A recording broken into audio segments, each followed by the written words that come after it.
साप्ताहिक कार्यक्रम साहित्य की।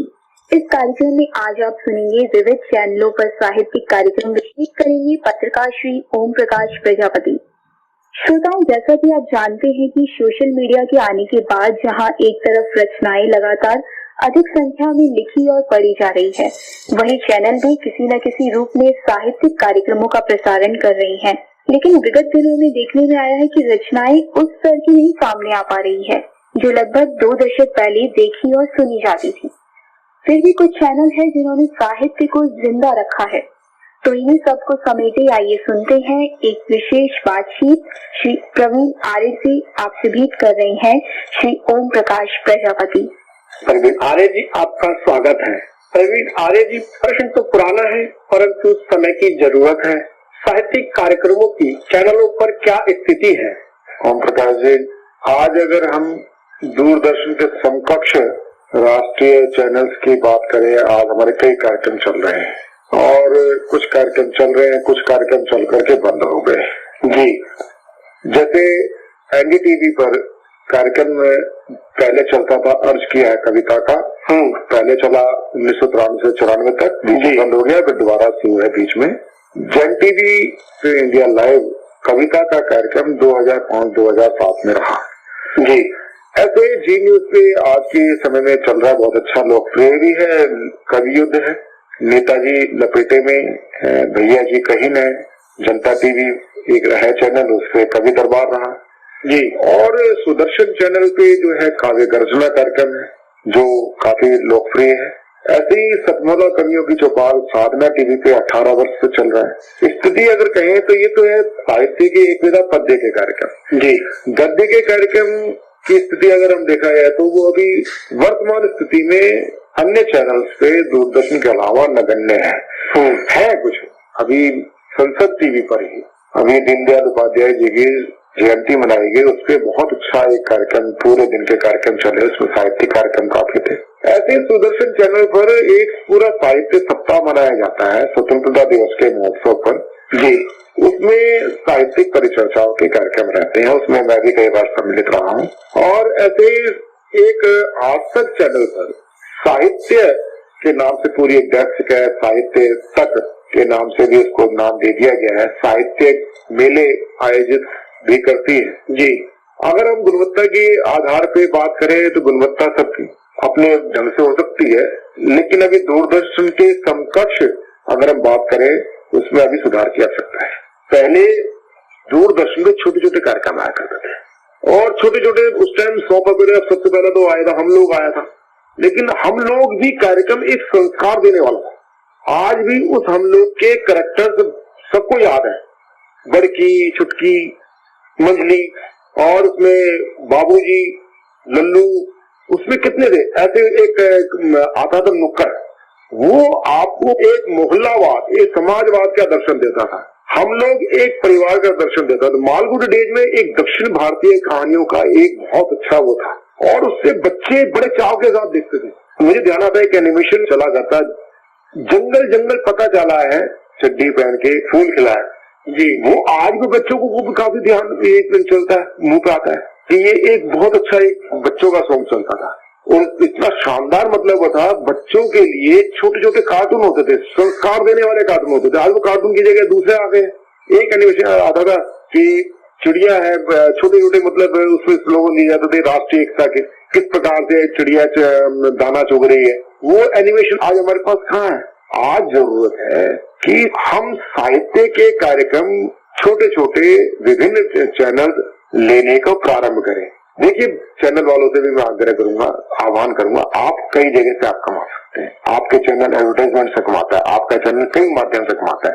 आप यदि एक साहित्य के माध्यम से आप सेवा करना चाहते हैं, अगर आपने देश की युवा पीढ़ी से पहले जो आपकी बाल पीढ़ी है उसको बाल साहित्य आपने दे दिया, अगर 5 मिनट का भी आप बच्चों के लिए भी तो कुछ दे सकते हैं जी जी, समाज को देने के लिए कुछ दे सकते हैं, बना सकते हैं, तो आप बहुत उपकार करेंगे, मेरा यही कहना है। प्रवीण जी, सुदर्शन चैनल के साहित्य संपादक और साधना चैनल पर 2 दशक से कविता का आयोजन करते आ रहे हैं। विशेष बात है कि आपने कोरोना काल में भी कविता कार्यक्रम जारी रखे हैं। प्रवीण जी, आज से 2 दशक पहले तक चैनलों पर साहित्यिक कार्यक्रम देखे हैं और उस समय बाढ़ भी रही है। परंतु आज साहित्यिक कार्यक्रम में गुणवत्ता पहले जैसी नहीं है, क्या कारण है?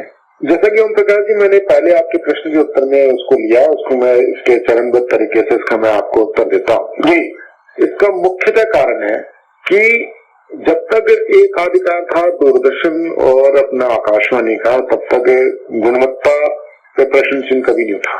जब से व्यावसायिक बाजारवाद जब से इस क्षेत्र में आ गया, समाचार क्षेत्र के माध्यम से, चाहे वो दूरदर्शन के बाद अन्य चैनल हो, चाहे समाचार चैनल हो, चाहे वो मनोरंजन के चैनल हो, इसमें बाजार घुस गया है। बाजार घुसने से पहले दूरदर्शन में पत्रिका जैसा कि कार्यक्रम होता था, आज वो नहीं है।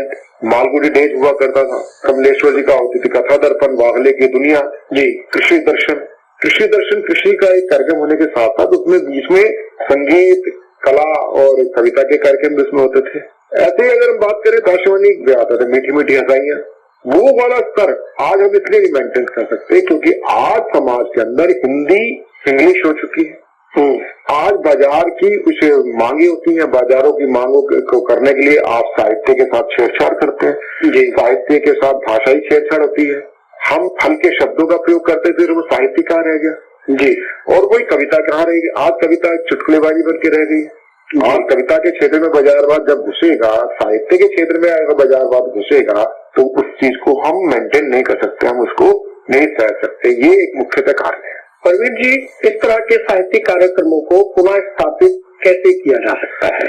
इसका एक विकल्प है। जी, हम इसके क्षेत्र में जितने भी आज, जैसे मेरे पास अपना व्यक्तिगत कविता के क्षेत्र में 18,000 से अधिक नवांकुर कवियों का डाटा है। जी, हम चैनल्स के प्लेटफॉर्म को हम नवांकुरों तक पहुंच का एक सरल साधन उपलब्ध कराएं। जी, जिस दिन ये हम उनको विश्वास दे पाए कि आपके अंदर यदि कला है, हम आपको एक उचित प्लेटफॉर्म देने के लिए सक्षम है, तत्पर है। जी, तो आपके पास साहित्य, कला और चाहे वो गद्य हो चाहे पद्य हो, वो खींचे चले आएंगे। आज हमारा सारा जो जोर है कविता की तरफ है। हमने कथा लेखन, कथा वाचन को हमने बढ़ावा नहीं दिया। अगर हम इसको इंग्लिश में कहें तो स्टोरी टेलिंग में आज इतना कुछ बढ़ चुका है। नीलेश मिश्रा का योगदान कर सकते हैं, अनु कपूर का योगदान कर सकते हैं। हम कथा साहित्य के कार्यक्रम कर सकते हैं, कहानीकारों को, निबंधकारों को हम प्लेटफॉर्म दे सकते हैं। ऐसे समीक्षक बहुत हैं आज की डेट में। सोशल प्लेटफॉर्म पे बहुत आपको ऐसे लोग मिल जाएंगे जिनके अंदर प्रतिभा नजर है, केवल उनको डालने की, उनको प्रश्रय देने की। प्रवीण जी, अभी आपने बताया कि आपके पास एक बहुत बड़ा डाटा है नामांकुर साहित्यकारों का। क्या कारण है कि युवा पीढ़ी साहित्य से अनभिज्ञ है? आज युवा पीढ़ी को साहित्य समझाने के लिए हमें जद्दोजहद करनी पड़ती है। उसका एक कारण ये है कि हमारे जो पहले लोग हैं और बाजार ने एक चरणबद्ध एक षड्यंत्र के नाते हिंदी को पीछे धकेलने का कार्य किया। जी, और साहित्य के क्षेत्र में आज हिंदी का जो एक देव भाषा संस्कृत के साथ जो होती थी, आज उसमें इतने विदेशी हजारों लाखों शब्दों का प्रयोग हो चुका है कि अगर मुख्य रूप से आज एक शब्द आपको भी सुनाई देता होगा, आप अगर अपने मोबाइल में लैंग्वेज सेट करना चाहो तो उसमें हिंदी और इंग्लिश आता है। ये इंग्लिश कहाँ से है? ऐसे कई जो चीजें हैं साहित्य के क्षेत्र में, साहित्य का स्वरूप बिगाड़ने का सबसे बड़ा जो काम हुआ वो कवि सम्मेलनों में हुआ। आज जो आयोजित कवि सम्मेलन होते हैं, कवि सम्मेलन वो वस्तुतः ना हो करके, वो कहना नहीं चाहिए, बहुत हल्का शब्द है, वहां पर इतना बाजारवाद आ चुका है और भोंडापन आ चुका है कि आज साहित्य को, कविता को वही माना जाने लगा कि यही कविता, जबकि वस्तुतः कविता वो नहीं है, वस्तुतः कवि सम्मेलन वो नहीं है। वही उसी का दुष्प्रभाव आज हम चैनल पर दे सकते हैं।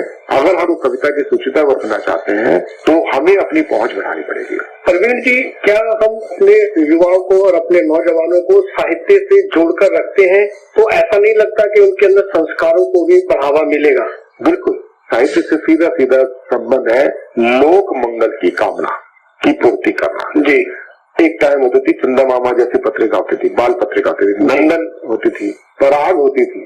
चंदा मामा सशक्त पत्रिका थी कि चंदा मामा में जब हम पढ़ते थे तो हम अपने पौराणिक चरित्रों से परिचय हमारा होता था। उसमें कई प्रकार के ज्ञान की बात होती थी। नंदन होती थी, पराग होती थी, मधु मुस्कान होती थी। सबसे पहले अगर हमने अब युवाओं को अगर साहित्य की तरफ मोड़ना है तो हमें बाल साहित्य पे जोर देना पड़ेगा। बाल साहित्य से उनका जुड़ेंगे, जब हम उनको पत्रिकाएं देंगे। आज हम उनको क्या दे रहे हैं? आगे अगर बच्चा भी 1 साल का होता नहीं, उसको चुप कराने के लिए हम उसको मोबाइल पकड़ा देते हैं। उसको हम छोटी छोटी कॉमिक्स अगर दें, साहित्य के नए कॉमिक्स नए तरीके से लेके आए, तो ये संस्कार भी दिए जा सकते हैं और संस्कार उन्मुख हमारा युवा होगा, ये मेरा विश्वास है। परवीन जी, भविष्य में चैनलों से क्या उम्मीद करते हैं कि साहित्यिक आयोजन जारी रहे और क्या लेखक सहयोग कर सकते हैं? इसमें ओम प्रकाश जी, बड़ी कटु अनुभव ये है कि कोई भी चैनल साहित्यिक कार्यक्रम चलाने का रिस्क नहीं लेता। वो साहित्यिक कार्यक्रम करने के लिए भी वो कहता है कि आप या तो स्लॉट का खर्चा दो। आज छोटे से छोटा चैनल है, आधे घंटे का जो स्लॉट है होता है वो 50-70 हजार से नीचे का नहीं है। उसमें जो चैनल वाले हैं वो कहते हैं आप हमें स्पॉन्सर दो। आप स्पॉन्सर कहाँ चलाएं? जब आपके पास स्पॉन्सर नहीं होगा तो आप साहित्यिक कार्यक्रम कैसे चलाएंगे? कविता का तो चलो कि एक मनोरंजन का साधन है, आपको स्पॉन्सर मिल सकता है। विशुद्ध साहित्यिक कार्यक्रम जो गद्य का कार्यक्रम वो आप कैसे चलाएंगे? गद्य में केवल कविता। आज कहानी ने अपना एक स्कोप लिया है, कहानी के रूप में आप मतलब ले सकते हैं, लेकिन स्पॉन्सर लंबे समय तक नहीं मिलता। उसके लिए हमें अपने सहभागिता के सिद्धांत को डालना ही पड़ेगा लंबे समय तक। मैं उदाहरण दे सकता हूँ, मैं खुद ही कविता का कार्यक्रम चलाता हूँ जी, 18 साल से चल रहा है, सतमोला कवि अभिचोपाल है। वो सहभागिता के सिद्धांत से चल रहा है। स्पॉन्सर भी इसलिए टिका हुआ है क्योंकि उसको ज्यादा निवेश नहीं करना पड़ता है। जो भी आता है अपने को समर्पित करके हमारे परिवार से जुड़ता है। तभी हम राष्ट्रीय चैनलों पर कविता के कार्यक्रम, साहित्य के कार्यक्रम हम चला सकते हैं, कर सकते हैं। प्रवीण जी, जिस तरह से आपसे बात हुई है कि चैनल स्पॉन्सर होंगे तभी साहित्य कार्यक्रम दिखा सकते हैं, क्या ये दायित्व चैनलों का ही है कि हमारी युवा पीढ़ी पर साहित्य समझे और पढ़े और संस्कारवान बने? क्या अभिभावकों का ये फर्ज नहीं बनता कि वे बचपन से ही अपने बच्चों को साहित्य, कला और संस्कृति के बारे में बताएं? ओम प्रकाश जी, देखिए साहित्य क्या कहता है, मैं साहित्यकार के नाते आपके साथ बैठा हूँ। साहित्यकार का धर्म क्या है, साहित्य का धर्म क्या है? जो देखा है वो बोलो। आज वस्तुस्थिति है कि हम साहित्य को, कहानी को, कविता को ड्राइंग रूम में बैठ करके लिखते हैं और उसको आगे छपने के लिए दे देते हैं, या कुछ आगे हम टीवी निर्माण के लिए आगे चल पड़ते हैं। हम एक तो विषय जो ले वो विषय ले बहुत ही जमीन से जुड़े हुए और सामाजिक सरोकार के जी। संस्कार कभी दिए नहीं जाते जी, संस्कार को जिया जाता है। यदि आप अपने माता पिता के साथ रह रहे हो, माता पिता का सहयोग कर रहे हो, माता पिता की सेवा कर रहे हो, आपके बच्चे वो देखते हैं, जो देखते हैं वो संस्कार है जी। बताना नहीं पड़ता कि मैं देखो मैं अपने माता पिता की सेवा कर रहा हूँ, तुम मेरी करना जी। हमने संस्कार देने के लिए सारी जो जिम्मेदारी डाल दी बचपन में स्कूल की जी, बड़े होने में डाल दी कॉलेज की, और उसके बाद जो हम रोना रोते हैं कि हमारा बच्चा तो बिगड़ गया, हमारे बच्चा तो उसने बिगाड़ा, इसने बिगाड़ा, लेकिन हम उसके कितने प्रति जिम्मेदार हैं? क्या हमने अपने बच्चे को बाल पत्रिका दी थी? आज हमने अपनी भारतीय कलाओं के प्रति, भारतीय साहित्य के प्रति यदि बीजारोपण बचपन से किया होता जी। हमारे माँ बाप हमारे लिए पत्रिका लाते थे, प्रेमचंद की लाते थे, वीर हकीकत राय की लाते थे, कई कहानियों की छोटी छोटी पुस्तिकाएं लाते थे जी, जातक कथाएं लाते थे। परवीन जी, क्या अभिभावक अपने टीवी चैनल्स पर सुबह सुबह रामायण जैसे धारावाहिक या प्रेमचंद की कहानियां जैसे धारावाहिक चलाते हैं, तो क्या बच्चे और युवाओं को साहित्य का ज्ञान नहीं होगा? निश्चित तौर पर ओम प्रकाश जी, संगीत के स्वर लहरी का एक वैज्ञानिक तथ्य है कि जब सोया हुआ होता बच्चा, सुबह की जो नींद होती है वो 4 से 5 के बीच में वो ब्रह्म मुहूर्त होता है। उसमें चाहे वो बेशक सोया हो, लेकिन उसकी जो आवाज उसके तक जा रही है वो उसके मनोमस्तिष्क पर असर करती है जी। उसका चेतन सुप्त है, अवचेतन जागृत रहता है। किसी व्यक्ति का भी उस समय अवचेतन चल रहा था, अवचेतन जो चीज सुन रहा होता है वो चेतन से महाशक्तिशाली अवचेतन होता है। निश्चित तौर पर जो ये संस्कार जाते हैं, इससे हम आने वाले अपनी पीढ़ी को सुदृढ़ और संरक्षित कर सकते हैं। आपसे बातचीत करके बहुत अच्छा लगा, आपका बहुत बहुत धन्यवाद। बहुत बहुत धन्यवाद आपका भी। श्रोताओं, अभी आप सुन रही थी विविध चैनलों पर साहित्यिक कार्यक्रम विषय पर वरिष्ठ पत्रकार और साहित्य संपादक श्री प्रवीण आर्य से ये भेंट। आपसे भेंट कर रहे थे पत्रकार श्री ओम प्रकाश प्रजापति। इसी के साथ साहित्यिकी का ये अंक अब यही संपन्न होता है। प्रस्तुति सहयोग कीर्ति।